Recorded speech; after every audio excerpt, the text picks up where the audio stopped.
Hi guys, indinonzi Faith for those who don't know me yet. Nasi ndikuya panapa netopic yekuti should parents be friends, best friends nevana vavo or not.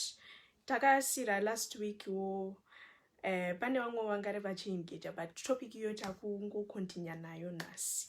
So stay tuned. Whether you're watching this by live right now or you're watching this after the live, tinenge chingodiscussawo izvozvo nasi. Okay.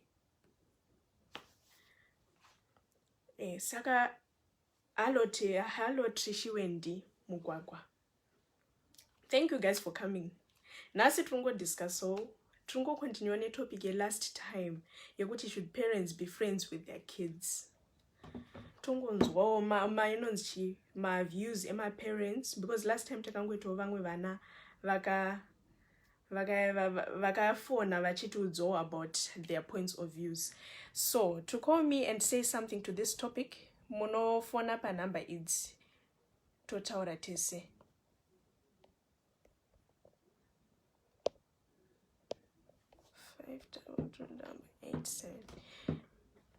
Okay. Hi Pretty, Molin, Lindiwe, Memory, Michelle. Hello guys. Chiponengu. Hi guys. Okay, saka paninyenze kuti should parents be friends with their children. Pane a lot of conflicts. Because when we look at our youths nowadays, for example, isusu youth diaries tine mama tine nyaya dzakawanda stereke dzekuti mayouth anomboya kwatiri vachitaura mayouth anomboya vachitaura nyaya dzisingaiti dzekuti vabereki they don't even know kuti that is what's going on my lives and my youth out. Yes, parents should be best friends with their children. Yes, I agree. Hi Tari. Kana paino munhu ada kutaurawo their own opinion, fona ye panhamba dzakapinwa pascreen apa. Hi Tari. Okay, and tainvitawo kola wedu wekuti achange achifono kuti atiudzawo mapoints of views ake. Yes, exactly. Parents should be friends with their kids, because if we have to lie to our parents, because if we have to lie kuti tikuenda kupi, yet tikuziva kuti tikuenda somewhere else ku boyfriend kana kuma friends, if something happens to us kunzoku vanenge vachida kuzotangira papi, because ndendataura kuti ndikuenda kuchikoro indaenda kuma friends. Okay, saka ndichaedzawo kufonera kola wedu anga achida kutaura something nhasi timbonzwawo point of view yake. Takamumirira. Hello. Tapa live. Hello, uri kutinzwe? Mira tone ndifone bheka asinyatsoonzwa. Okay. Caroline, atisisa anatete, so ndova tove my best friends edu. Exactly. I completely agree. Parents should be friends with their kids, because there's no better person to be friends with your child other than you. Vano my opinions are call in mutudzovo zvamunofunga before our caller calls in. Okay, pane munhu akufona. Okay. Hello, wakutinzwe? Hello. Yeah, ndikukunzwa. Okay, saka panapa tatiri kutaura about my relationships between my parents nevana. Should they be best friends, or there has to be a boundary? Kana kuti isusu tinofanira kutya my parents edu. Iwo, what's your intake panyaya yakadaro? Alright, inini my view ndeyekudai so kuti mwana ofanira kunge kuva friendly nevabereki vako handikapo. Then but kana wava friendly nevabereki vako haufaniri kuti uve munhu wekuti iye haucharespect maparents ako, wava munhu wekuti unenge uchingoti sezvo ndimomuziri friend yamushwirirana nawo nichiwirirana mudhara ofanira kuita yamunolava maya asiri izvo. But wakava friendly nevabereki vako then wavarespecta wachiziva maboundaries ako kuti inini sezvo nishwirirana mudhara nishwirirana namomuzi kana ndichitamba nawo ndofanira kutamba nawo nchigumira pakadai so kana chifarisa ndofanira kufarisa nchigumira pakadai so kwete kuti waona kuti wafriend namomzi kana mutara kutongorudunuka zvese zvaunenge uchitongoti zvaunenge wakufunga wakutozvinangiriwo ndowatomutara amaya azvibudi. Alright, saka iwe uri mukomana handiti. Sorry, ndakangana kubvunza kuti iwe unonzani. Can you introduce yourself tisati taenderera mberi? It's okay. My name is Tatienda. I'm from Malawi. Okay. I'm a boy age 19 years. Okay. Saka your relationship yako nemaparents ako, do you guys talk about certain things zvinonga zviri private zvazvisingabvumirwi nevamwe vabereki kuti vange vachitaura nevana vavo? Zvinoita unga relationships. Do you talk to your parents about your relationships? Yeah, ini nangu nemaparents angu we are very close, but kana ichivaudza about those kind of relationships handivaudzi like ndichitodi uri serious unoudza like kunge uri kutamba so but iwo semunhu mukuru munhu anorizina ega achazongoona kana kufamba nguva kana kutongoona ega kuti amfanira kusamauta zvakadai so kwete kuti pane pamwe petinenge uchitoudza momzi yako usiku washuwa respect but ukaita panenge kuti aunoona kuti panapa ndikutonyatsowirirana namomzi yangu ka ungaudza kuti ngo muri kuita majokusi uchitamba so uzongoti mama ndachitamba aze but iwe uchazoona nekufamba nguva vachitanga kungotaura vaitanga uri mafaniza ichikuita ngo vari kukwanzira patoza kuti muchembera papakabata pakuziva kuti inini wose mukomana agenda avenda munhu anofanira kunge achita sei anofanira kunge ndinewo partner yande ndinayo aziya kozi wakazoona vanhu kuti momzi yako ndikoitokanda kudai so ndingaitokuvava zvisingaitika inyaya kuti iwewe munhu pachako hausi kukwanisa kuti hausinyatsowirirana namomzi yako zvekuti unokwanisa kuva unenge wakaudza uchiratidza kuteerera wakaudza uchiratidza kuteerera ndipaunozona momzi achipopota uita sei but ukawaratidza kuti wataurira uchiratidza kuti muri panika kuwirirana karipo ka panenge kuti wakatarisa chero muri mumba so pane madhizi ekuti unyatsoona kuti hanasi family yangu iri kufara tese tiri kufara ndonguva yacho nekuti inogona kutaura as a joke so vangoti ndiri kutamba andiona ivo sometimes vangonasa kutora serious panguva iyoyo but vanozotanga vega kutoona kuti but mfanira paita vaita mafanizi nemamuvhi akurowa mazuva anonga dzecrossmart dzekujeza nenguva chichi wamutuma chinhu ari kuitawo nenguva chidai so because ari babata nguva dzakewo andiona murangonyi. Alright, so iwe semukomana, for example, isusu sevasikana hatiwanzi kupiwa freedom yekubuda panze nevabereki vedu. Tinonzi for example, munhu anoenda kuchikoro achidzoka. Iwe semukomana, what are your inonzi curfew yenyu? Munobvumidzwawo kubuda here kusvika na8 or na10 kana kuendawo away for weekends munobvumidzwa? Okay, zvino it depends nemaparents. Pane kumwe kwekuti uri mukomana but wakuita kakudherera kaike kuti zvati inini sezvo ndichikwanisa kuwirwa nemaparents angu kudai so ndakwanisa kuti ndakabuda ndodzika nguva dzakadai so maparents atori nenguva dzeti mwana kana wati munhu wese na8 mumba fanira avemo kana vanzi na7 mufanira kupinda mba na7 iwe semwanawo ka wakufanira kuri ndopa uchifanira kushowa respect iyaya manje uchiradza maparents ako kuti ndoteerera manje ukati tomboti seinini ndina hanzvadzi hanzvadzi yangu noinzi maybe na5 ufanira nguva mumba but inewo semukomana maybe nanzi na6 ka 7 iwe wafanira kuchimasa kuti hanzi ndanogawo mumba maybe ndofanira kunge ndapinda na7 or kuma8 kwete kuti waona kuti wada tova pajeni kana na10 iwewo but unyazoa kuti mutemo wepajeni mutemo wakadai so ufanira kungoita zvinhu zvirichino maparents ako so anodada newe andika wakabuda anza kuti unofanira kunge uri munhu anotrust wakuti nemaparents manje wakati wani maparents haasi kukutrust kanike aitongoti uyu mufanira uyo haatonzwi andika pane pamwe maparents unofunga kuti ari kuseka but anenge aitoseka but achikudza chokwadi kuti but uyu mufanira uyu kauyu haatonzwi pachakura pachaita se pachanetsera but watokura but ari kuratidza kuti pauchazotanga kunzwa kugara wegewo nenge uchibhihevha zvakadii handika because uri kutaridza kuti pane pamwe kuti sevanhu vechikomana tine kahurutu katinako so katinogona ngonzi namudhara ndakafunga kuti ugeze mota handika ugeze mota nenguva but iwo manje semukomana mhino kahurutu kako kari pavanhu vakomana vakawanda uyatanga wada mufaisa madhiri akwewo kana wazoona kuti ndara manje aserious ndinoona kuti achirega nchigeza mota iyaya zvinokwanzoitika kuvakomana vakawanda kuti panoudzwa chine nguva iwa uri uchita nenguva yako waudzwa kuti nguva yekupinda maropinda nguva yakadai so inongoita kuti mudhara handizvake maybe kachinyaina ana mudhara unoenda kubasa vangodzokana kuti maybe late iona kuti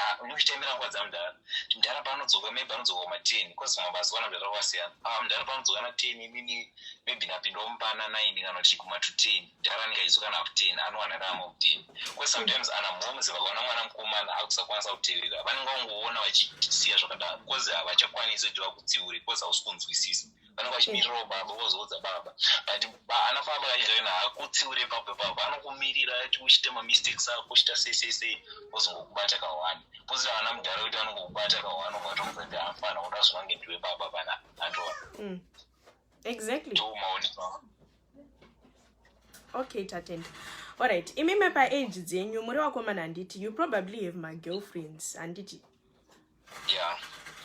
Saka vasikana venyu vanombobhivhawo sei kudzimba dzavo vanombonyepawo here kumba kuti ndiri kuenda kwakati iye achizoti ari kuya kwauri obvious takazvitarisa ka imwe masikana patone nguva yekuti iwewe padheni yasona padheni pari 60 kuti ubude utone nguva yekuti unotunyepa kuti mama ndamboenda kwana fei ndamboenda kwana period ndimbonoita zvakadai so ndikudzoka maimaji asi iwo plans ako nekuti kuplana kuti inini mukomana wangu akatarira ndona na10 handika then ndakabuda padheni kana na 7 ndokwanisa kuita sei kuronga medza angu chichionyepa padheni ndodzoka nenguva dzakadai so ndendiri natina fei but iwo unyaziva kuti handina fei maybe totoenda out toita sei then sometimes panozona nogona zobata mufesa unokwanisa zonakirwa muri kwamuri unoona kwadzoka padheni pazinomamza unovava kuti wanga uri kupongora kanyatararesana unozotizira chinza ndidzokera kwawanga uri akatobuda anosiya taura padheni kuti ndikuenda kwadai so ndikudzoka nenguva dzakadai so then watadza kubata nguva pari ndinenge atadza kuti mwana ari kudzoka manje ukazongotadza kutemera nguva ndopamba patoziva kuti maiwe hakuna kumwe kuriko munhu atori nechimukomana chake izvezvo andova wasvika umbana 8 wakanzi musikana paropinda umbana na5 kana 6 iwe kusvika umbana 8 unodidzokera kwawanga uri andoona ozoti maparents haaiti chichi but iwe unenge watoudzwa manje andoona asi zvekudzidzokera kwawabva don't you think kuti there's a better way of kutsiura mwana than kumuti dzokera kwawabva because kuti dzokera kwawabva because at times unenge wasvika kumba at a later time than you promised but you'd have done it usina kuzvitarisira inenge itoriwo mistake in some cases. Do you think it's okay kuti vabereki vadaro? Yeah, inini kuona kwangu inini maparents maparents akasiyana saka sometimes kana maparents inogona kudza dzokera kwawabva ichida kutoona kuti pfungwa dzako dzirimo herewo then iwe watongodzokera kwawabva hauchakwanisi kuti utaurane namai vako kana nababa vako andika uvaudze chii chanyatsoitika kuti unonoke iwe wakutongonzi sezvo wanzi kudzokera kwawabva wakutorwa U10 wakudzokera andiona wakuratidza kuti pfungwa dzako hauna kukwana 1 kozi iwo chichaitadza kuti ndo pada chinofanira kuwirira nachi nemaparents ako obvious kuti mwana musikana kachikana kuti uzogara nababa vako chaudza isuzoka zvinhu zvinonetsa asi ukange uchiwirirana namai vako ungasati mama ndazodai so ndakadai so ndozvandinonotsa unofunga kuti mai vako at the age of 19 18 kuma20s uko vanenge vaitoziva kuti une mukomana but iwewe unofanira kurespecta amai vako nababa vako andika wafanira kuti kana wasvika age yo kuziva kuti une mukomana vanozviziva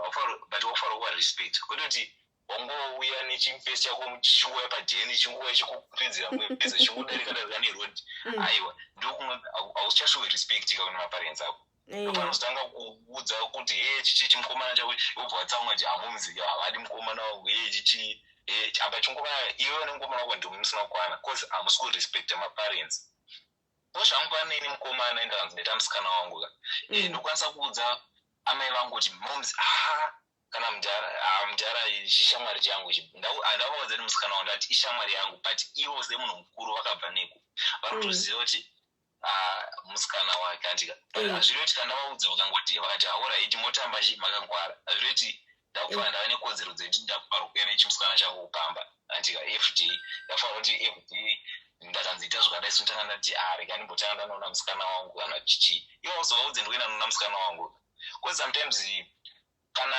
ini chandaona ukagara kana kuti ana gogo nasekuru ndo vanhu kazhinji kaino kuti unofanira kunge uri open kwavari kwazoona kuti chinecho esvika pana nasekuru ka nana gogo atanga kuti muzaya kumuzukuru ari sei aripi muzukuru andika varikuda kuedza kuona kuti pane zvavari kuedza kuona andika but ivo vesha mutanga gogo zvipi gogo musadaro imi chichimuchiseka ka munototama nyaya dzenyu kumiseka gogo ndokachaona kuti mwana akadaiswa dai ane munhu arifambidzana naye andika but manje pageneration yedu isusu kazhinji kachona vana isusu hatichakwanise kuti kutende kuna natete kana kuti anatete vagare nesu pasi kanyana hakusisina natete vagare kuti angara nesu pasi okuti mwana zvakadai zvakamira zvakadai vashoma vasara vashoma saka manje kainge ana vana zera redu isusu wakada kuudzwa nemumwe munhu unenge ungoti ilife yangu isi I still remember ndi kuchikoro ni ndaitoti kachiro teacher chu yangu class so tichingana chamana tatado nekaslogan ngekuti ilife yangu chero uchizati ndakanganisa napedza kuzvita padeni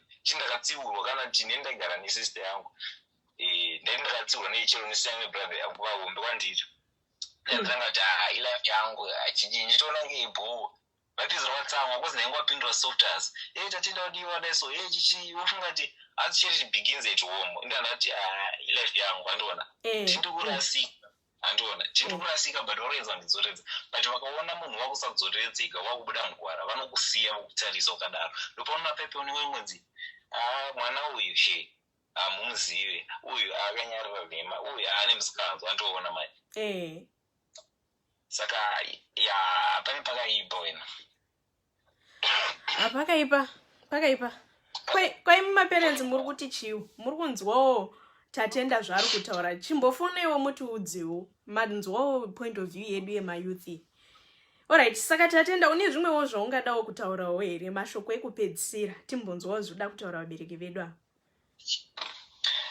inini hangu mashoko angu ekupedzisira I just want to say kuti a child should have friendly nemaparents ako but kana wave friendly nemaparents ako hazvireiti wakufara kujairira maparents ako varespect andika but muchiwirirana uchikwanisa kushare una because itandotaza pane maproblems ekuti wana usikuwira nemaparents ako unototya kuti vataurire plus maparents vanofanira kunzwisisawo isusu sevana mayouth kuti wafanira kuva parent yekuti inotyisa kuti mwana anenge achikuzeza kana kuti unikuenzi mudhara auya panopetu unenge kuti mudhara akauya soka unoona munhu wese vana vachisumuka iena maspea avo vanosvika vachimhurisa mudhara makadii maswera here mudhara achienda kuspea kwake iva mudhara anofara iva mai vanofara nevana vavo manje wakati mai mune mwangoti kwindi mudhara wakauya akati kwindi mwana mupedzisira atya chero friendship wachona haugadzirika ndoona mwana akatoitawo friendly namai vake nababa vake but manje baba makati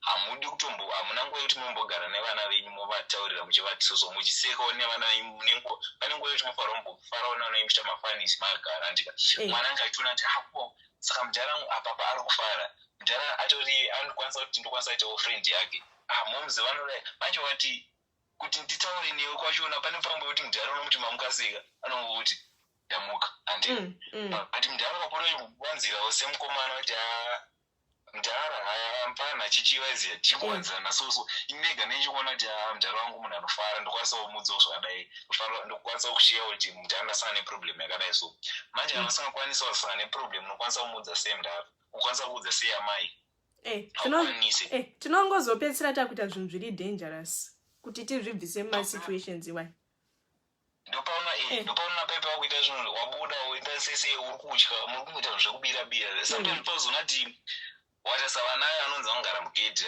andika vazobuditswa vaenda papati vawana doro anomwa doro kungasati kunge hameno aona chii ndopaona anodhakwa zvekuti umbozvisarisa panzi pechapati kanyana munhu anonyanya kudhakwa zve zvekuda munhu abude padheni munhu anogara akasungirwa saka pachawana mukana soka zvinhu zvekuti ega anenge achiti angeungati zviri kuperera ipapo panongo achazvara anomwa zveko zvekuti kozi pane pakaipa chamwari inini ndoyazotaura ndikuziziva kuti kozi ndichiri mufana wechidiki waizai zvatosangana zvakawanda tichiona uchichiva izai ini ndo mashoko andingaoda hangu kuziva kuti maparents ivai vanhu vari friendly kuwirirana nevana venyu kana mwana pano pachava friendly kwauri iweweka iwe mai nababa musingafari musina nguva yetimogara pasi nevana venyu handio.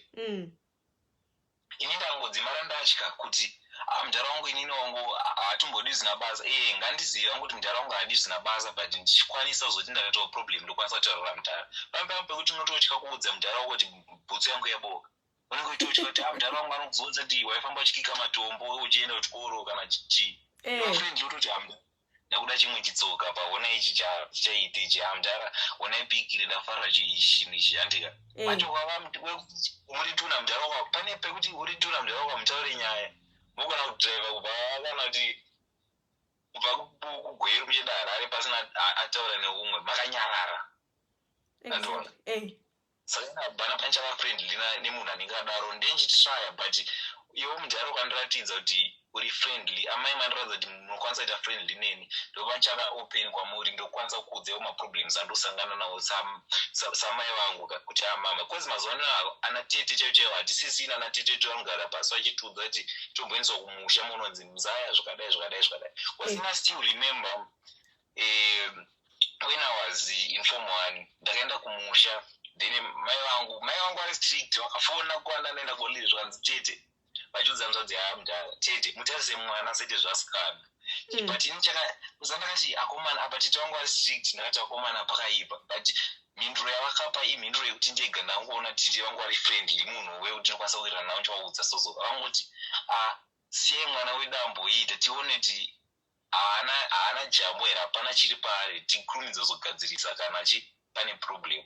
Ndega ndakangonzo kusununguka so ndakati aiwa kubva nanhasi natete vangu katiri friendly ndaita chimwe chinhu ndokwanisa kuudza tete ndadaiso vanditi muzaya ita so andiona. Ini nauna mai vangu ndiri friendly, but pane zvimwe zvinhu zvekuti handikwanisa kungova chidyo, but ndotanga ndichivaudza chitamafanizi chitasemaataurira namai vangu vachitosiya vachiti iwewe tatetiweze beni vega ndisingoti handiri kutamba vega vanozongoona kuti uyu mufanira uyu angaizama kudaiso apa pavakubatanidza mhedzi dzacho andoiona. Ndozvandingamashoko andingangosiyirawo kune vamwe mhino vamwe vada kuedherawo nevamwe vadazobvisawo pane zvandataura kuti aizvazvisi chineti munhu nemunhu ane maonero ake. Handizvozvo. Alright, tatenda wazviti ako nekutifonera. Rega tichimbonzwawo macomments evabereki apa. Thanks. Alright. Bye. Ngatimboenda kucomment section uko. Alright. Sharp. Alright. Saka uyu angati tatenda muyouth atiudzawo maviews ake pamarelationships edu isusu nevabereki vedu. Saka toda kunzwawo kuti vabereki munozvionerawo sei, because actually kuYouth Diaries tine nyaya dzatinadzo dzemayouth. Mukaenda kuYouth Diaries kuchannel kwedu kana kuYouTube kune nyaya dzakawanda ikoko dzemayouth dzekuti vabereki vari against this idea yekuti vana vanofanira kuita mafriends now. You will change your mind after hearing those stories. You really change your mind, because mukada kunzwa nyaya dziri kutsva ikoko zvinenge zvichiitwa vana venyu nevakomana kunze uko, those are really things dzekuti nemiwo mukazozvinzwa munenge makuzofila kuti aiwa mwana wangu regai ndimbotaura naye, ndimboitawo friend naye, ndimbozwawo kuti marelationships ake akamira sei neshamwari dzake, kuti anenge achida kuendepi, ngasandinyepera. Mukadzinzwawo nyaya idzodzo zvichakubataiwo mwoyo. Saka munongoendawo kuYouTube kuYouth Diaries mumbononzwawo nyaya dziri ikokoko.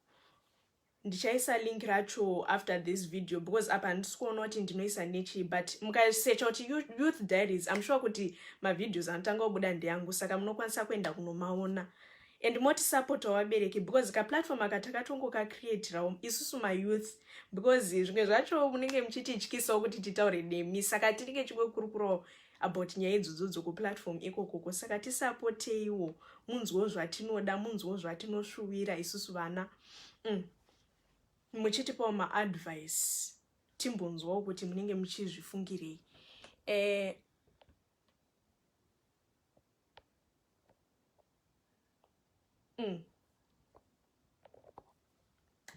Alright. Hapana vabereki varora kufona here, takakumirirai. Toda kunzwawo side renyu kuti munenge muchizvionerawo sei zvatinoita isu semayouth. tinda kunzwawo because hatitoda kungotiwo isusu tiri kucomplaina imi mapina zvamuri kutiudzawo kuti alright apapa unokwanisa kuita but pane maboundaries akadai nekuti chakati. Saka kolewo ini mutiudzewo vabereki, kolewo ini mutiudzewo tinzwewo. Vanoda kuzoenda kuYouth Diaries kuzonoona endai munoonawo. Endai munoonawo kuYouth Diaries munonzwawo nyaya dziri ikoko. Kana muchida inonzi YouTube link iri papost yataposta before tatanga live ini. Alright. Saka it looks like hapana mubereki anoda kubreaka eyes, of which that's kind of sad, but tozongoonawo. Maybe next Friday munenge masunungukawo. Kana kuti ndichadedza mama Melly vauye neni zvimwe mukazosunungukawo kuzouyawo pashow. Saka tinosozongoona kuti tozvifambisa sei next Friday and then totangira ipapo. Boredza music tisati taienda session yedu. Timburidzowo ja please. Uye mazvita henyu vanga vachiona. Alright. Kana tikataura munzwe Princess Samuel, uyewo mutiudzewo kuti izvi zvatinenge tisinganzwisisiwo toda kuzvizivawo. Kana munhu achiona kuti akura just find your flat. Aiwa, that is not the case, but tirongotonga panofanira kungoitawo kakurerukira parelationship yedu nemimi kuti tizoavoida ma-problems anoita kunga kubuda zvenharo. I can put it that way, kuti tisabuda zvenharo kuti tinenge chinyepa kuti tiri kuenda kuchikoro isi tisi kuenda kuchikoro. That is where our concern is. That is where our problem is. Otherwise, sezvandataura kuti mukaenda kuYouth Diaries kune vana vanoita musikanzwa vaenda kuma-boarding schools because mubereki anenge asiri kuona zviri kuitika. Mwana iye anenge akutanga kuita musikanzwa oita nhumbu otanga kumwa. For example, kune story yemwana akasvika pakuzomwa safe because angaita panic, angabatira nhumbu, aita panic, anga asiri kuda kuti vabereki vazvizive. And then akatanga kumwa ma-safe, ma-detergents, ma-stay soft kuti abvise nhumbu. Of which I find it a little bit disturbing kuti akatadza kuudza vabereki vake, because if this had gone to a later stage zvingadai zvakamuaffecta a lot more than what she had done. Otherwise it does not really hurt anyone kuti mubereki ange achitaura nemwana wake panyaya dzezvinhu zvakadai kuti kana wamurelationship mwana wangu use protection. You must be careful because vana vanenge vasingazvizivi. Vana vanenge vachida kuti zvibve kumaparents because kana chizvinzwa kuchikoro it's not enough than mubereki wako achikuudza. Saka ndo pangorino ma-point of views edu. Saka takungoridzawo kamusic tozongoendawo session kana pashaya mubereki anoda kuya kutaura.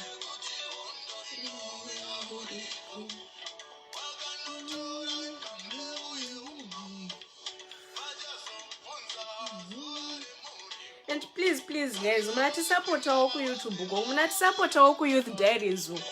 Isu ma-youth, we need your support. Muchinzwawo zvatiri kuitawo kunzongo. Because ipapo panonyatsa kubuda nyaya dzamusingazivi vabereki. Because at times you're in the dark about zviri kuitika kumwana wenyu. But ikoko kunenge kuchitaurwa nyaya dzese idzodzo. Because we open up to one another toagreea kuisa pa-platform yedu. Saka munoendawo kunoiona inonzi Youth Diaries pa-YouTube. Munoendawo kunoti support.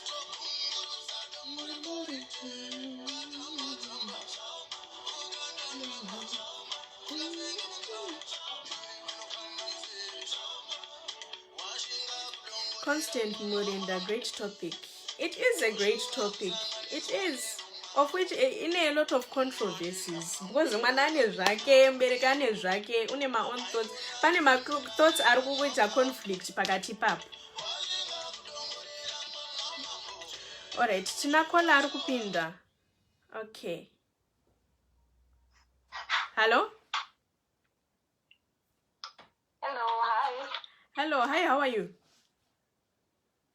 I'm good. Are we still live? Yeah, we are still live. Okay. I'm watching the phone since the parents are not calling. I'm a young parent myself. Mm-hmm. So what I wanted to say was, growing up, till my youth, before you become a parent, you do not understand some of these things that our parents go through. Tinotofunga kuti vari kutiitira utsinye kana kuti they are being too strict, too harsh on us. Zvimwe zvinhu you only understand when you become a parent yourself. That's when you understand kuti paunenge uchidzipating these things are not supposed to be done. Your parents, before they're even your friends, before they're even anything to you, they are your protector. They are there to protect you. Vanoda kungoramba vachikukeep in a nest because they've seen these things and they know magumazo. And this is unenge uri in a stage kuti you don't know kuti ma consequences ekuita zvakati ndeapi. So pamwe pacho for parents to develop that friendship first before their parents to you, it's quite tricky.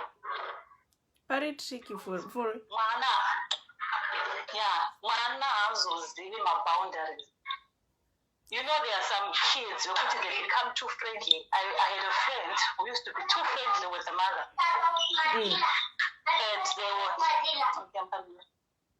And they would say all sorts of things inappropriate to the mother,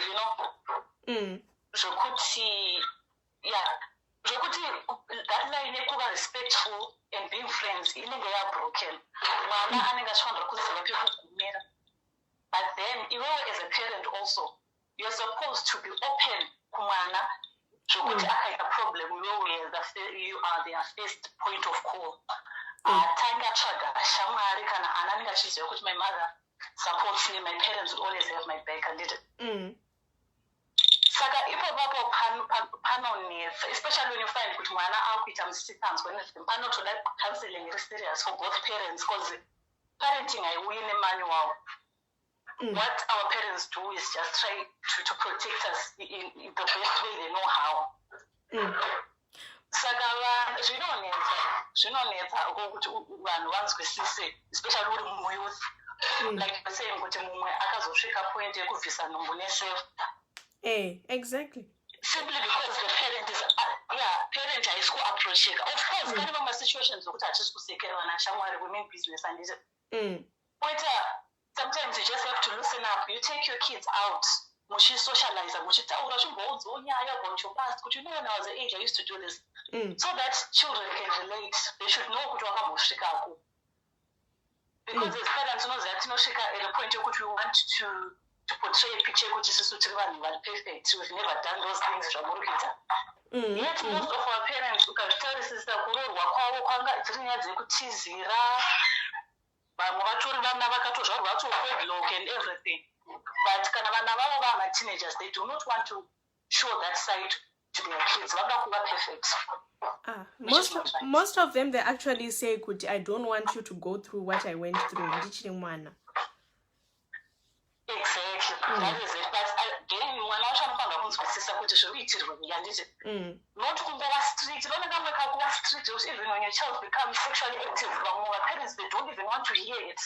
But if you look at it, those mothers, they feel pregnant, vaine ma-16 years. The best you can do is tell your child kuti zvakanakirei zvakaipira. You should be open enough. Nokuti munhu relate. Tikanzwa a story from someone who's been there, very easier than kunge ndatora my mother ndikavaisa on a pedestal yekuti my mother got married vari virgin vakaita white wedding zvikadii. Kumwana anenge ari haasi comfortable kuti arelate newe nokuti wewe you are this perfect being gwara handiti.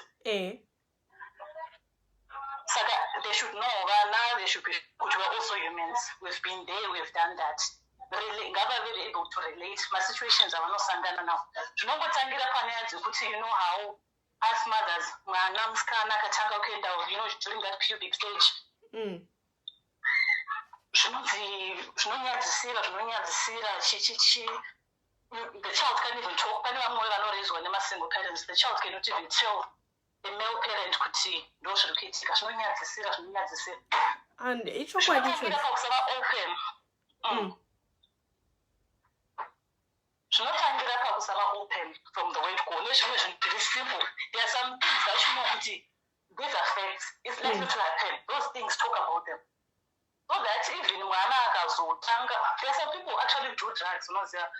Vachidi, my parents asingazivi, vachitya kutaura. Vanenge vachitya. Mwana anotoita another life yasingaziva for it because uri shumba uri kutyisa.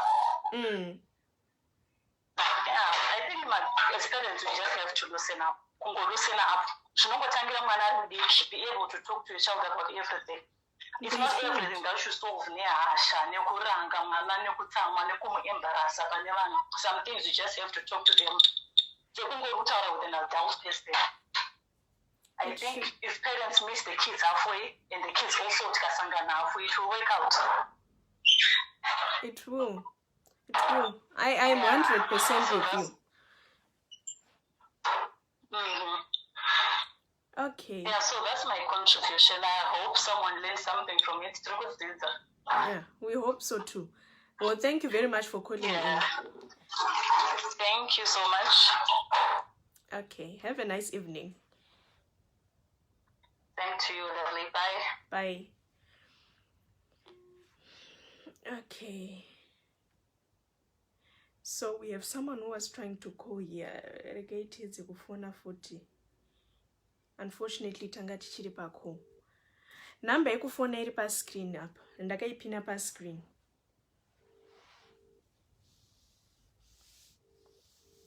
Number yekufona. Hello? Hello? Hello, yes, you tried to call, but unfortunately, tatiri pa name call. Okay, ingazuti. Nina dongo convert or shoma. Muri mbereki. I'm not saying kuti ndiri mai kana kuti ndiri pakane pakati. Ndiri mai ndiri mu youth as well, like young lady. But zvanaita zvara ndezvekuti mwana kana achinge aitawo mwana wake kana kuti amitiswa whether akarorwa, you don't have to challenge mai vako uchivati ndimi muroyi munozondida kuti mutadze kurorwa this and that. You know, vana sometimes we say a lot of things kuvabereki vedu handiti kuti vabereki vedu vanozopedzisira vaita hasha votsamwa. You know kuti mubereki akakubatirira chinhu pamwoyo pake nyangwe ukazoenda kunext relationship iwe wakambomuudza mashoko pakutanga kurorwa kwacho kunoneka. Mwana kana achingaitawo mwana wake anofanira kuzvimunikisa kuti ava ndimai vangu ndofanira kuvarespecta. You know, respect inongodiwa kuti unofanira kurespekta mai vako, kwete kuti ozova disrespecta nekuti wane mwana wako, because mwana wako achazopitirawo izvozvo mangwana ozoita sei? Ndizvozvo. Saka vana vanongofanira kudzidza whether uri muyuthi uri mwana mudiki waita zvinhu zvisiri izvo, you know, unongofanira kudzidzisa, unongofanira kuandastenda kuti mai vangu vakabvawo vakandizvarawo vakandibereka vakandiraiza, pamwe mai vavo vaitotambudzika vachishingirira kuti mwana wavo akura aitawo zvakanaka handiti. Then wozoita zvinhu zvakadaro wozotanga kuvadisrespecta uchivashauda uchivaita sei, which is not nice. Saka zvingori both sides. Aiwa, ipapo yes, tiri kuti vabereki vedu hatisi kuda kuvadisrespecta, but tatiri kungotiwo ngavaitiwo vanhu vanotaurika navo, vanhu vekuti we can open up to kana tine maproblems edu, because zvakazofanana nevanhu vanozobatira mimba kunzoko kuti vanenge vakuedza kuabhota nhumbu nemadangerous ways. Iye mubereki aripo anoziva how best she can handle that situation. But vana sometimes munongotya henyu kuti ndakaudza mai vangu vanozodai, vanozondidai. But wakatovaudza zvino hautoshamisike vachitozvigashira vototi mwanangu kana zvaramba zvekurorwa kana mukomana asingakudi chengeta mwana wako uyasigare pano tichishingirira tese handiti. But vana vasikana tingori nekamwe kapfungwa so katinongofunga kuti ndikaudza mai vangu vanozondiudza zvakadai. But unotozoshamisika kuti vanotokudza zvinhu zvakaita sezvaungo zviri opposite zvaungo uchifunga. Exactly. Chimbonotrya kuti mama izvezvi ndine problem yakadai, izvi zvakadai zvaitika, ndo you know onzwa kuti mai vako vanoti chii handiti. But iwo wakangotyira kure uchingotya kuti mai vangu izvi havazvitambira izvi, mai vangu uchingofunga zvakawanda. Zvinonetsa. Zvinonetsa. maybe nestombori problem yekuti mai vachazodai pamwe ndozoshamsika vakutokuti mwana wangu zvaitika zvaitika next time usazviite chiita se chimubva ona upenyu hwako. But isusu vanhu vasikana techingofungwa kuti ndikaudza mai vangu vanozojamuka kudai vanozonditidzokera kukongori enda kumurume chichi, you know. Especially those are teachable. All right, Saka, thanks a lot for your opinion. Tanzwawo kuti vamwe vana mai havatyisi as they seem to be. Saka I hope mamwe youth kunzwa kuvanodzidzawo kuti vamwe vabereki vavo vanenge vachingotyawo, but at some point vanenge vachidawo kutibatsira. They are not as strict as they seem. Yeah. Okay, thank you so much for calling in. Okay. Okay, we have another caller coming in. Hello? Hello? Hello?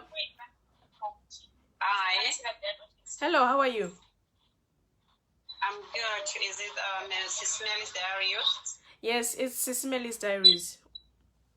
Oh, okay. So I want to contribute on the topic. Okay. Sure. All right. Okay. So, yeah, I think it's a very good topic.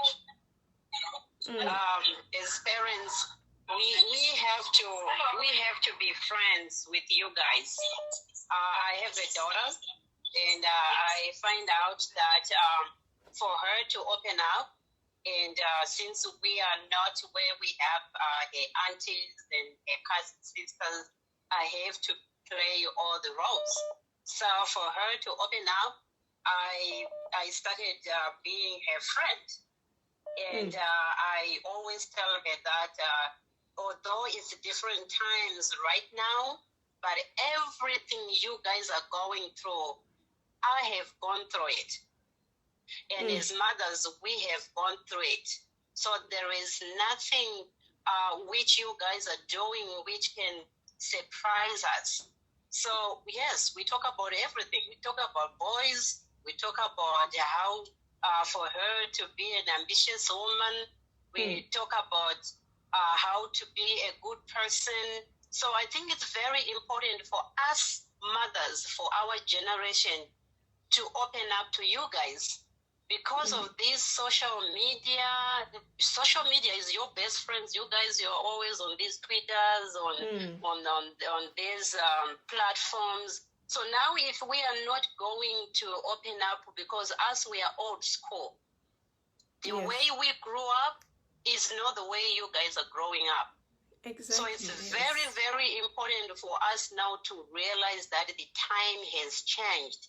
And us too, we have to be willing to change. Because if you don't, somebody else is going to play your role. Yes. So even if you guys do some things which upsets us, but we have to have time to sit down and teach you, to say, you know what, you see me, I was 16 years before, but for me to be where I am, this is what I do, but I didn't have a phone. Now you have a phone. I didn't have friends I don't know. Now you have friends you don't even know, and you said I'm talking to my friends. So we have to cover that gap and really understand the times we are living right now. Yes, you don't tell us everything you guys do, but sometimes now if you remember, oh, my mother said this, oh, I think my mother said this, because I find out that I pay attention to how you guys talk. Because now when you are at a certain age, there are some languages now you start to introduce, even the way you want to respond to the mothers. So I have now to be at that level to say, oh, where is this coming from? Yes. Where is this coming from, and where do you think this is going to take you? So we have to be at your level. We have to understand how you are guys now living, what you are facing, because there's a lot of demons which you guys are fighting which we never did. So I think it is very, very important that we play both roles. Because right now, as I said, if it was our times, we have aunties and we have all those people said, a child, a village will take care of every child. But, those times are over. Yes. So I think that's my thing. It doesn't need for you only girls, but even for the boys. Yes. Both parents, we have to play those roles now in order for us to guide you to be the person which we are, we want you to be. Yes, that's true. That's true. Yeah, so that's how my take on your topic. I don't know if you have a question for me as a mother. Well, my question to you as a mother is, what about for those parents that feel like the child is disrespecting them when they open up on certain topics? That's why I said now, as we are old school, the way we were raised, you were not supposed to talk some certain topics with our mothers. So, but now it's unfortunate that it depends now, where do you associate? Do you have any groups where you go and see and learn our culture so that you can also understand where we come from? But there is no topic. There is no topic which you can talk with your mother. But now, yes, I agree. I have friends who don't want to hear that, or the girl is saying, I have a crush on this certain boy. They'll be like, what are you talking about? How can you have a crush? A boy is supposed to come to you, not you having a crush. But it's a reality which the girl is having. Yeah, it is. It is. And it's true. And they have those crushes, but now you have to say, you know what? I understand that you have a crush, but let me tell you a story. It's up to you to take it or how you want to work it. It's in the culture, it's biblical, it's cultural, that you're supposed to be approached, not you approaching a man. And then I can walk you through on how you can overcome, those feelings which you are having. Because especially from 14 years to 18 years, that's where, most of the youth have problem, because now, those hormones are starting to run around in the body and stuff like that. So to me, there is no topic which have boundaries, because remember, as I said, when now if we are outside here, when a girl is having a period, who is she going to tell to? Who's going to teach her? So that would be the most sacred thing, which we cannot say, okay, maybe, it's a shy thing for a girl to say. So there is no topic which you guys should have a line to talk with a mother. And the mothers, we have to be open-minded, because if you close in, somebody will open up. Yes. I can just give an example on most of the, the girls who sometimes we come encounter that as mothers, we don't think that they can date, these girls can date and they can go out, no. We are just having a blind eye. We just have to open our eyes, have open-minded. What I would encourage, say, if there are those others who are doing that,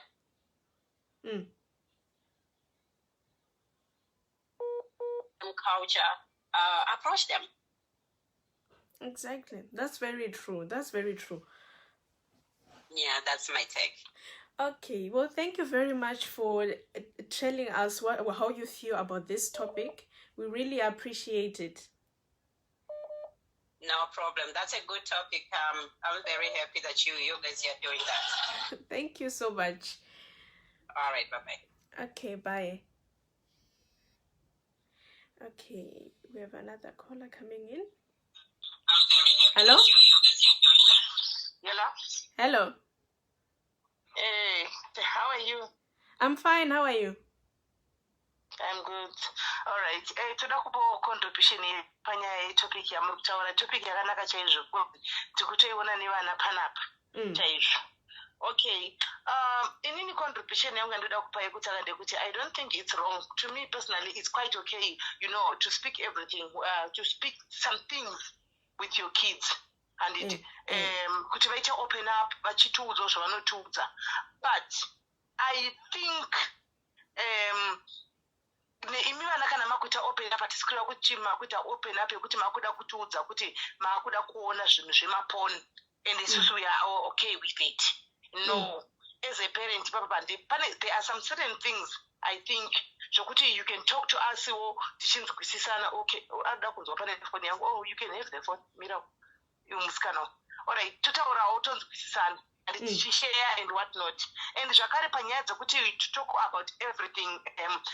I think inini pane mazera emwana ekuti anofanira kutanga kuzondudza. Let's say for example, nyaya dzokuti mama ndakudheta. Anditoona nyaya dzokuti mama ndakudheta panofanira kunge pane zera, because I can't expect mwana anenge aine 9 kana 10 years. Unongoziva kuti vana vemazuva ano because of this technology vangwarisa handitika vakupinda kumasocial media vakuinda kupi vakuiona zvese izvi. Chimwana chine 10 years chiri kuforeign land kusiri kuzimbabwe kana kuti chisiri kuafrica kana kuti vari muafrica muno South Africa kunoku vave nemabhodhi mamwe mazihombe yazvo kuti at 10 kana 11 years akutozviona kunge atokura kudarika zvawakaita izvo fei. Anditoona anenge ashori nebhodhi because of the food that they eat, because of kamwe kalifestyle kanongoti like kunyika dzakafanana South Africa idzi. Then obva auya achindudza kuti hanzi ndatori nemukomana wangu andotori naye wandotodanana naye and things like that. I don't think kuti ndingada kutolarita nonsense yakadaro inangu ndakazvimiririra. Aiwa ngatitaurei zvimwe zvenyaya dzemabhuku zvekuchikoro zveshamwari zvevakomana. I can actually just tell you kuti nyaya dzevakomana you are too young to you know for you to indulge in that. Then kana wazosvika certain age yekuti ndakuona kuti maybe wave kuhigh school wakwanisa kuzvimirira, that's when you can talk freely and openly about boys kuti okay iwewe chako chaiko uri kuti wakudheta chii chinonzi dating handiti padating apa uri kuda kuachiva chii consequences handiti ezvauchagona kusangana nazvo mukati mezvinhu zvekuti takuonesana handitoona. So I think zvese zvine mazera, but the bottom line is vana ava ngavaite havo free kwatiri vachitaura nesu vachitiudza zvavanenge vachitiudza. And chinozoita sometimes kuti vana mai vatifile kuti vamwe vana mai vaiti hachitauri nevana ndezvekuti imimi vana vacho the way you talk to the mothers as well sometimes when you are addressing your issues handiti mai makutodherera. Kids of today are full of disrespect, most of them.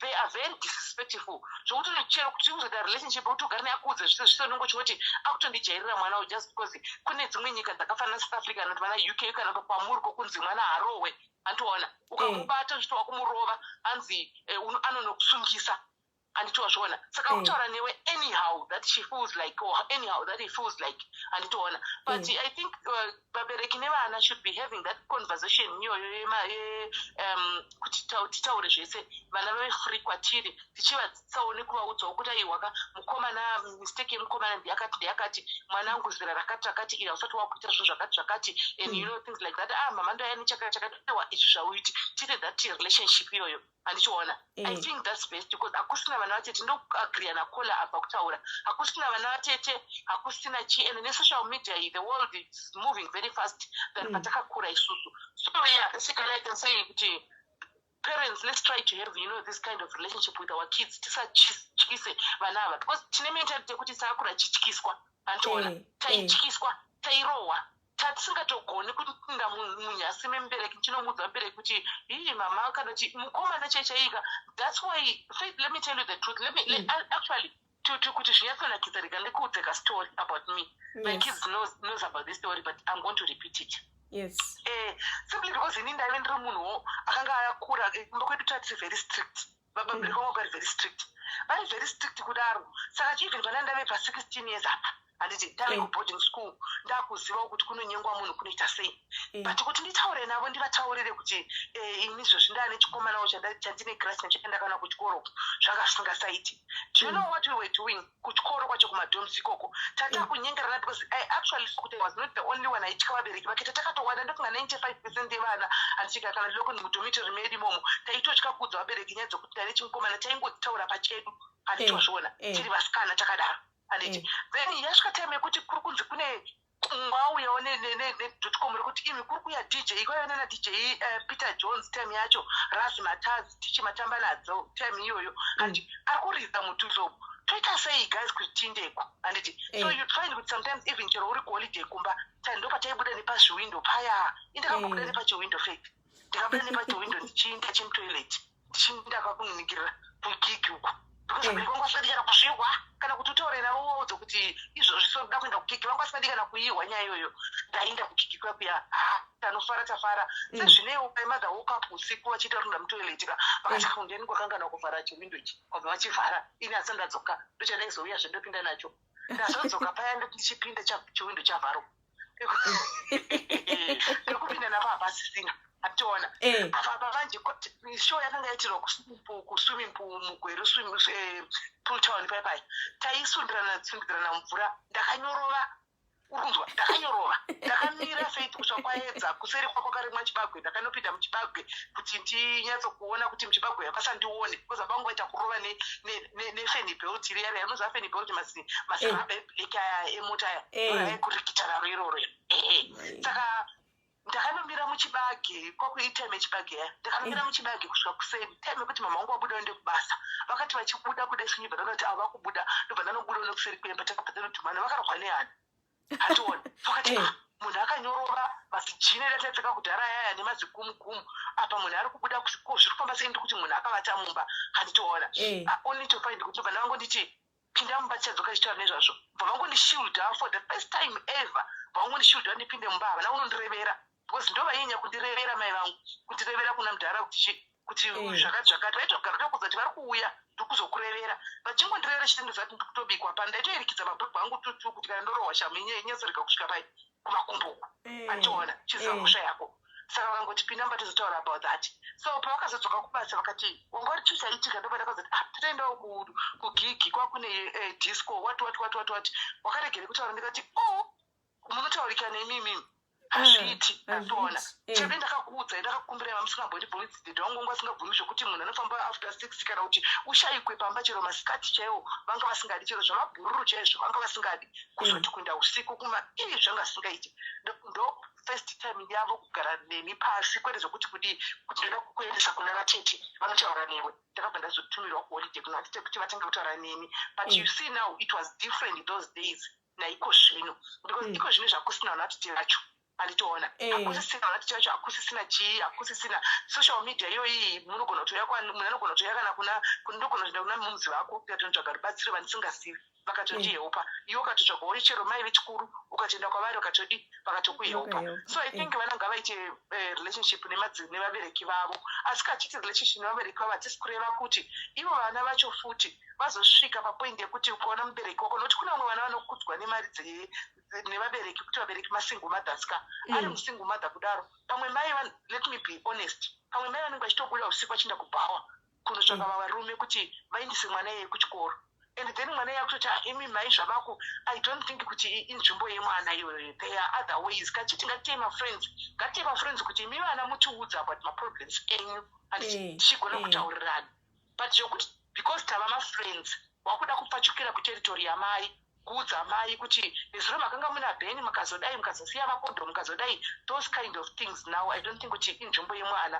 kuti ataure izvozvo ikoko hatizosviki zvedu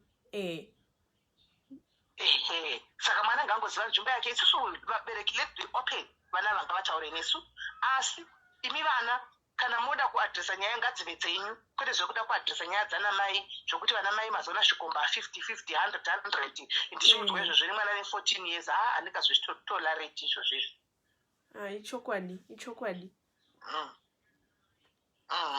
naiwa ndapedza hangu rigatipa umwe mukana alright maita basa zvenyu nekufona pane mubvunzo aiwa hatichina mubvunzo alright thank you very much okay thanks for calling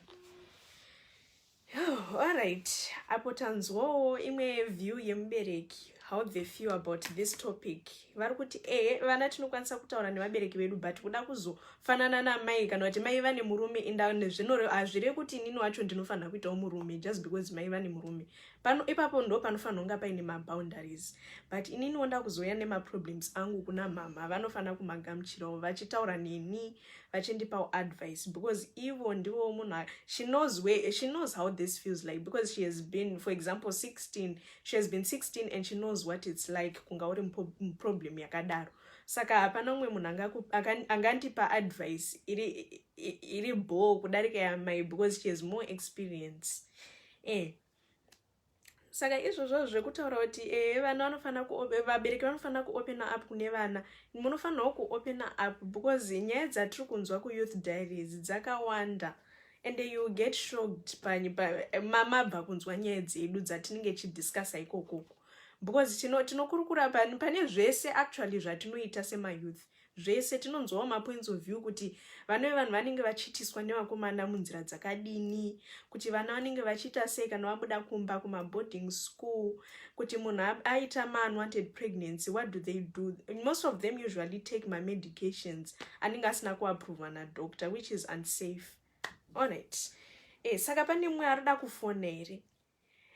Tichiita tichiuyawo to an end with our session because hatidoti panyanye kurebesa. Kana paino mubereki arida kuuya achitaurawo mashoko ake ekupedzisira ekuti tivharewo show, please fonai panhamba dziri pascreen apa. Totaurirana tonzwa. Tomboplaya music. Takamirira mubereki. Tomboplaya music takamirira.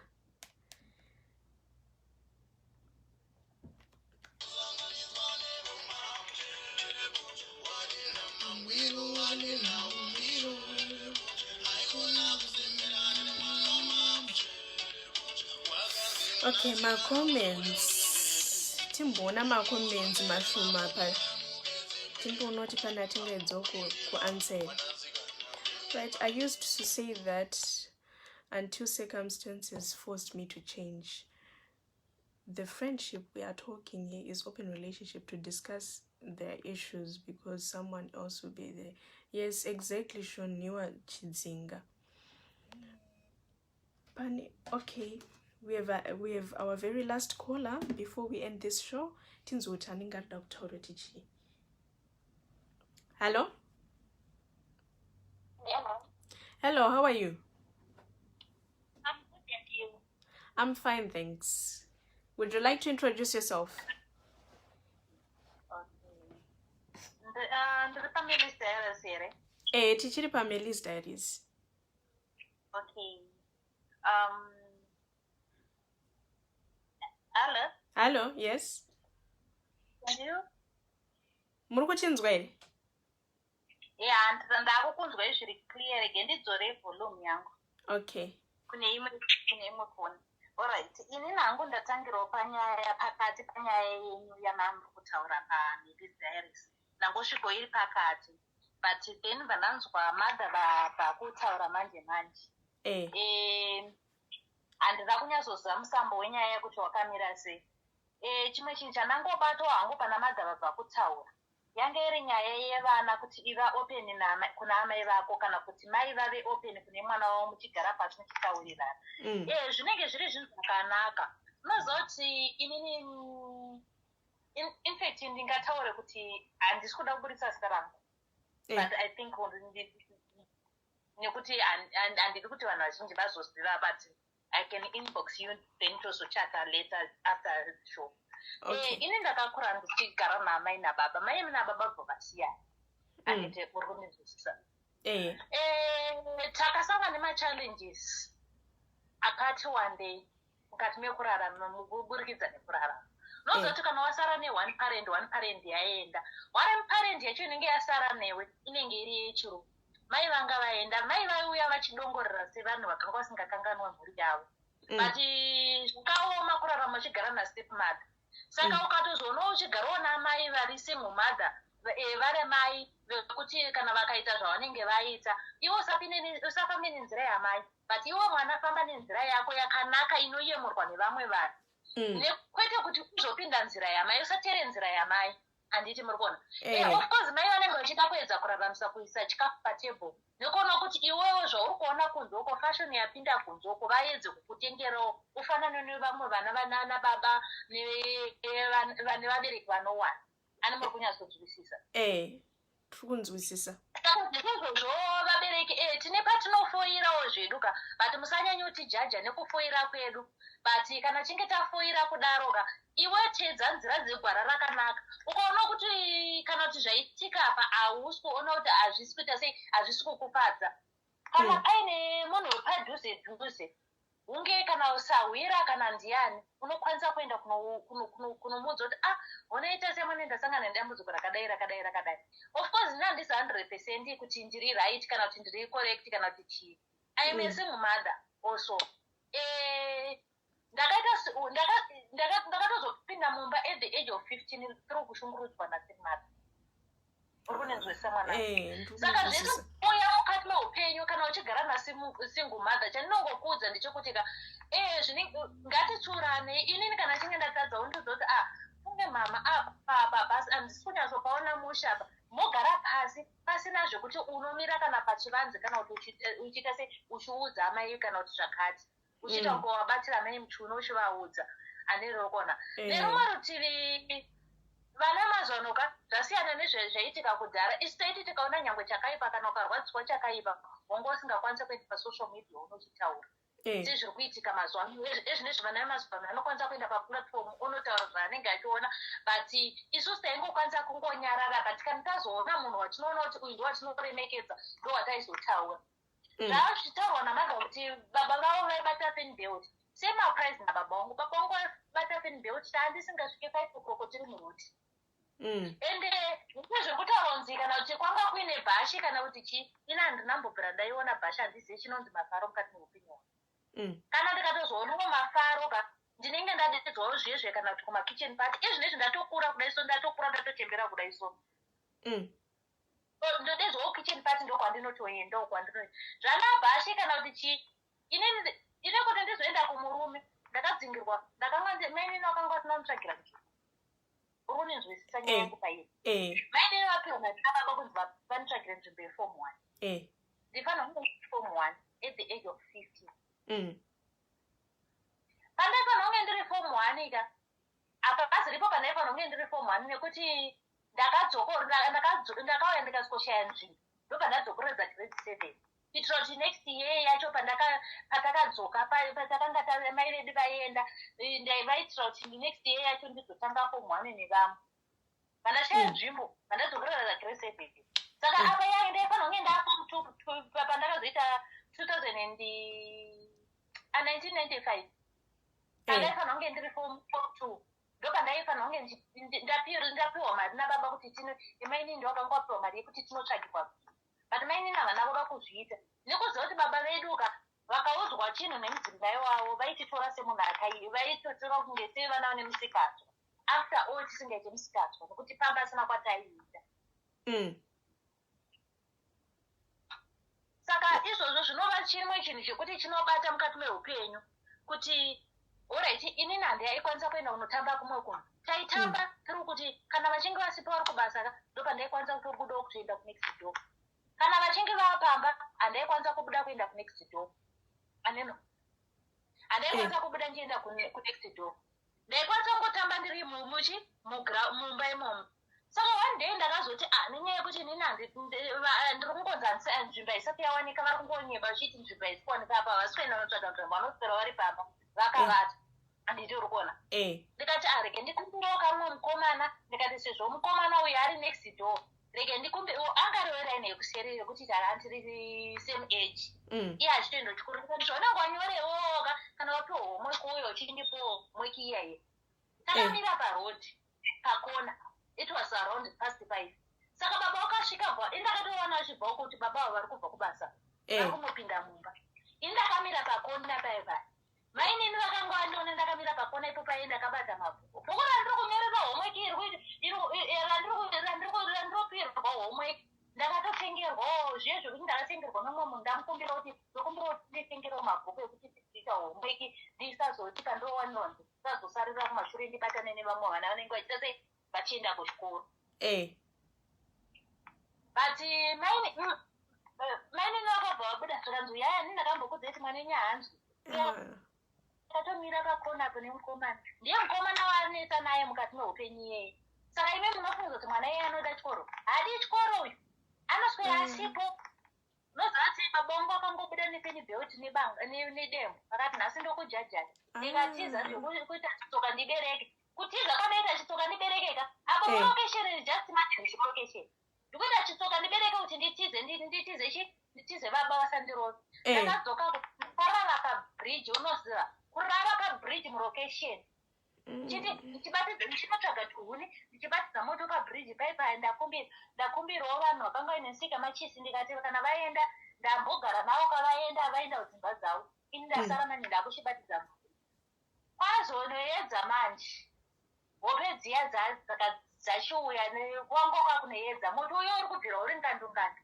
ini ndavata pamusoro pebridge paipai pachisilabhu chebridge yaninoza malokesheni zvaanenge akaita ndira anenge vaine tumabridge ndakabva ndanozvambarara ipapo ndarara moto uri kubvira ndakuchidzirwa manje moto uyo hope dziya dzakuchinyasonaka moto uri kudziya apo kunze kwako achanochii vanhu ndopavakanodayo hari mwana wapanhinga apa kwakuchienda kunoti ko nhai ndaona mwana akarara pabridge hanzi akarara pabridge papo uyu mukomana uyu ndakati aiwa inini andigona kuti mundipepe kurara nekuti handizorambe ndichigara panapa rege ndinogara vakandiona ndakagara ipapo vachita sei vachaura vachindipfuura baba vakakwasvipa zvikanzi aiwa musiye akanga akabatwa nemukomana nezuro saka baba vangu vatoenda kubasa kudhara ivo havapfuurawo nesaidhi roro rebridge randa ndakarara havapfuurawo nesaidhi roro oza ndakanotizira ndakazonimwe mukomana wandaiwana uzvezvo kungoti mukomana angokupimbawo zvezuva rimwe chete ndiye munowana ndakazonogara naye akazonditora kuti ndigare naye mukomana uyoyo shamwari yangu uyoyo kundipa mabhuku uyoyo wandaitamba naye ndaita zvebhoru mugezi iye akazonditora iwe akanditi handei uchinogara uku takagara nofunga 2 weeks pasina enditsvaga kuti ndiri kupika nakuchi 2 weeks kuzodzamara kuti mukomana iye ndiye akandipa mwana saka vabereki chaiyo chaiyoka sometimes paanozoziva nyaya yekuti yakanga yakafamba seika inenge yadeuka isisahorere saka imimi kana uchikwanisa kunge uine dambudziko uchikwanisa kugara neshamwari yamai vako woiudza kuti ini ndandaita dambudziko rakati saka ini ndanjikumbira kuti mundibatsiro kana kuti inini program yangu yaita mhosva yakati unoza dzimwe namboka shamwari yamaika kana amai vaine zvavanga vachibata vachibudaka hazvisiri izvo zvingaitiradza kuti shamwari yamai izokurayirai pamwe shamwari itori munhu ari raiti kana kuti amai vanga vachienda kubhawa iwo uchiona vachibuda usiku vachichena vachibuda usiku vachienda kubhawa hazvisiri izvo zvingazotadza kuti shamwari yamai ingatadze kukurayirai kana kuita se shamwari yamai inogona kukurayirai kana munhu wepanexid anogona kukurayirai kuburikidza nekutaura nekunge uchitaura zvakanaka naamai vako saka izvozvo vana vemazuva havazvikwanise kuti oraiti toti neinini tinogona kutogarisana mumba mwe chete amai nemwana but tisingataudzani ndizvo pasina anotaumwe nyaya but izvozvo matambudziko akaita seiyayo ari kuwanika mudzimba dzakawanda saka ipapo dai taikwanisa kuti tigadzirisane kuti isusu vana amai kana taona kuti mwana ndozvaari ukamubvunza kuti chii chiri kunetsa anogona kukudza kuti hapana ndizvozvo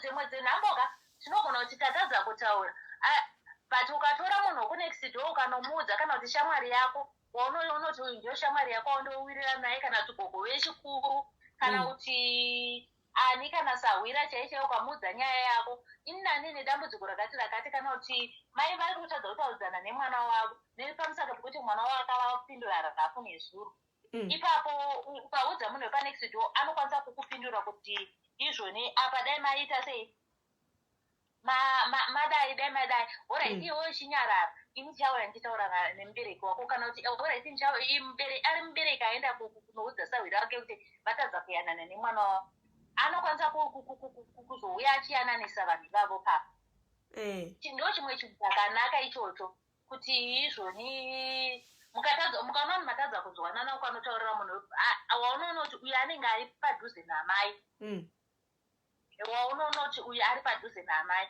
anokwanisa kuzotaura naamai zvinova zviri zvinhu zvakanaka zvakanaka chaizvo saka ipapo tikagona upati tipagadzirise pana kuti wozoenda mangwana woti wozongoonza mainingi makudedzwa paplatform pasocial media kana kuti mugadziriswe nyaya dzine pasocial media imimi nemwana wenyu zvinova zvinhu zvakaipa but kuti munge muchitaurirana nevabereki ivai open kuvabereki venyu but inini ndazoita mistake yandakaita iyoyo ndatone mwana iyeyo wandakazonge ndazopiwa nemukomana iyeye ndakatozongobva nokuti vabereki vacho vanga vasingandibate zvakanaka ndazodzoka kumba but chinova chakazoitika ndechekuti ndadzoka kumba baba vakanga vakuda kuzivisisa kuti muupenyu chii chaiitika ini ndaitadza kuvabudira nekuti baba vangu vaiwadza hasha chavafunga ndozvavaiita nekuti even kana tete vangu inini vachiri musikana vakamborohwa vakapwanya windo vachida kuedza kutiza zvokuti isusu tega naizvozvoona kuti baba vedu vane hasha ani muri kuona saka vakazokwanisa munhu wandakakwanisa kuti ndiudze nyaya dzangu ndimai vatakanga takagarisana navo vakanga vari padhuze vaitotitora sevana nyange zvakaipa zvese zvaiitika ka ive ingotiudza kuti mwanangu nyarara zvinopfuura inguva diki zvinopfuura nyarara isusu taiti tikavaudzawo reki vakazoona kuti ndo zviri kuitika isusu vakati ndoudza baba venyu taivati aiwo musavaudzi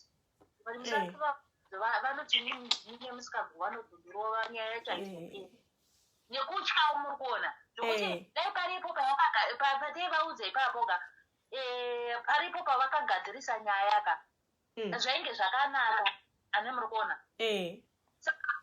at the other side vana munozotora wrong decision yekuti bora titoti zvamira zvakadaro tinge tisingaudzi vabereki vedu wopedzera watizira kune mukomana wanga usingadi kuti utizire wanopiwa mwana uchadzoka fuke pamba fuke mune mwana uyo pamwe mukomana uyo otoona kuti haasi kukwanisa kutenga preparation uchadzoka pamba nemwana uyo handitika uchagara pamba wakutanga kuita zvinhu zvisina kana nematuro wese kana kuti amai vakada kuti vakutsure unenge usingateerere kana kuti uchiri musikana kudaro ukangovirirwa kwaunenge wavirirwa mai vakati vakutsure iwe unenge usingaita sei usingakwanisi kuteerera amai saka ipapoka pane zvinhu zviviri kuti mwana anenge achikakatira kwake mai vanenge vachikakatira kwavo uchiti amai vanenge vachikudzidza kuti aiwe ini ndakafamba nenzira iyi yakaipa iwe chifamba nenzira iyi ndiyo yakanaka vachida kuedza kukuonesawo but iwe unenge usingaoni by the end of the day vana vazhinji vakadaro vari kuwanika vachizonosangana netsaona dzakanyanyisa paanoona shamwari anenge achiti shamwari ndo shamwari yangu by the end of the day vari kuzokurirana vozopedzera vakumapabhu vaenda kumapabhu kwekwe achanowanika chirwere ini ndakabereka mwana asina chirwere ndakuzozi mwana pamwe asati aroorwa ndakunzi mwana wenyu akati ane chirwere nekuti vaenda amino kumabhashi kana kupi kwavanenge vaenda vazodanana nemashuga dede ane muri kuona saka dzimwe nambo kuteerera zvaunenge uchitsudzwa nemubereki uchiteerera zvaunenge uchitsudzwa nemubereki zvinenge zviri zvinhu zvakaita se zvakakosha saka ndinongoti ndihano andinawo chete mashoko mashomanani andinawo tosiyira vamwe mukana votaurawo but chakangonaka ndechekuti mwana naamai ukaona kuti namai vako hausi kuwirirana navo kana munin'ina wamai vako kana nzodzi yamai vako unosiko uvaudza zvavanhu zvinenge zviri pamwoyo wako kana shamwari yamai yepitu nekuti ezvinezvo vana tete vamazuva anoka mwana anenge anogona kutoona mukomana akachida kuroora tete vane mwana musikana wavo mwana musikana asati abvunzirwa nemukomana zvekuti ada kusvika pakuroorwa saka tete vanogona kutadza kukurodza iwewe vaita jelasi wotoudza mukomana uyoyo kuti uri kumuona nhingi uyu haatomboita sei hatombofamba zvakanaka akadanana nanhingi akazodanana nanhingi zvinova zvinhu zvakaipa ende plus chimwe chinhu ndechekuti kana waita mimba is not the end of the world usabvise mimba nekuti wo ukafunga kuti mimba iyeyo ukaibvisa amai vako pavakaitiswa mimba pamwe iwo wakaitiswa mimba iwo uchigara samoyo kwaunogara handitika infact vakaitiswa mimba nababa vai ndobhabhatiza handitika vatiza kudaro mai vako vanga vaine mimba vakakwanisa kukuchengeta iwo wakazokuchengeta as a single mother izvozvo zvakangokosha isi takakura naambuya amai vakatirayira isusu takarayirwa naamai vasekuru vedu isusu amai vababa vamobaba kwini ndo vakatirayira isusu kuti honei vazukuru taenda kumaholiday ka honei vazukuru unenge wapiwa mimba nemunhu unenge wapiwa mimba nemunhu but iwe usingakwanise kuti usazobvisa nekuti mwana chinhu chechipo chinobva kuna Mwari mwana akakosha mukati meupenyu saka mimba haibviswe unobvisa mimba ukanganisika chibereko vazhinji vaibvisa mimba isaka takakura chinzwa kuti mwana anenge abvisa mimba but azoshayika zvazonozikanwa kuti anga abvisa mimba kubvisa mimba pamwe ndozai rimwe chete raunga wapiwa naMwari wozororwa zvakanaka utadza kuzobata mwana ndizvozvo mimba kana watongoita mimba kana watoona kuti ndozvawaita wapiwa mimba munhu wacho wamuudza kuti zvoni ndapiwa mimba waona taramba iwe woenda kuri straight kuna amai vako unovaudza zvese amai zvakadai ndakanyengedzwa nemukomana akadai pamba pavo ndepakati amai vako anokutsvagira munhu mukuru anokuperekedza kana achinge anozonoramba vaivai vatoona kuti varambisisa munhu mukuru uyaya ayakuperekedza atoona kuti varambisisa iwo ndiye uchidzoka uchitaura navabereki varamba kwekwe kwatandaenda varamba but vabereki anombotanga akaomesa mwoyo anozosunungura mwoyo pato pamberi haambofa akaresa mwana wake mubereki inini ndakatengerwa preparation yese yemwana wangu wefestiboni yangu nababa vangu vakambonditananisa nedemo vaye nepini bheuti vaye ndo vakazondiita kuti ndichengete mwana wangu festiboni yangu but zvokuti nanhasi vakazoshaya zvauka but vaite kana zvavabatisisa kana ndikanovaona vonditi nheyambwe pai sori henyu ndikumbira kuti mundiregerere pai ndakanga ndakakutadzira dai ndakuedza kukutora ndakagadzika pasi ndakakudzidzisa kuti ndinzwisise handiri kuona kuti munhu anozoyeuka makumbura ere sei yanaya anenge inenge atodeuka kudhara but nerumwe rutivi vanenge vachida kuregererwa zvinoita kuti iwo kana newozogarawo mukati meupenyu hwese ka unokwanisa kuvakaisira nzvimbo yekuti uvaregerere kuti aiwo akumbira regerere but inini ndindakanga kavatadzira ivo vakanga vasinganyatsozive chokwadi chezvaisara zvichiitika semunhu aneswera anga achinge asipa ari kubasa zvese izvozvo kusaidi ramai unovaregerera kusaidi rababa vaye vekumbotiza vaye vakaita kuti amai vako vazoita single mother kana kuti vakarambana namai vako unofanirwa kuvapo nzvimbo yekuti uvaregerere kuitira kuti anotonga hauziviwe but anotonga ari kudenga ari kudenga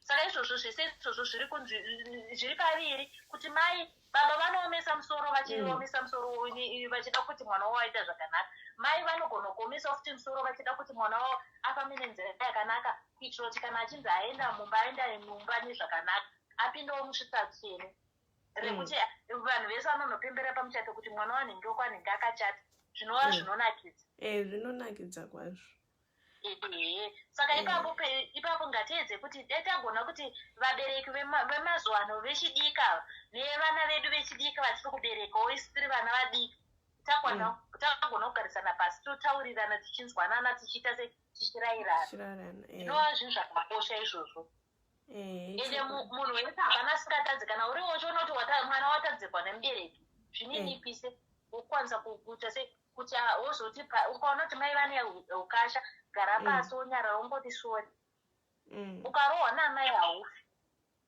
hapana paunombofa kana kuti usafa vana variko mazuva ano usafa ukabatira mai muchiuno uchizovaudza kuti zvakati uri parivanzi zvinhu zvakaipa ndizvozvo alright mazvita enyu nekufona nekutiudzawo nyaya yenyu and what you think about it. I hope kuti kune vamwewo vadzidzawo pane nyaya iyi.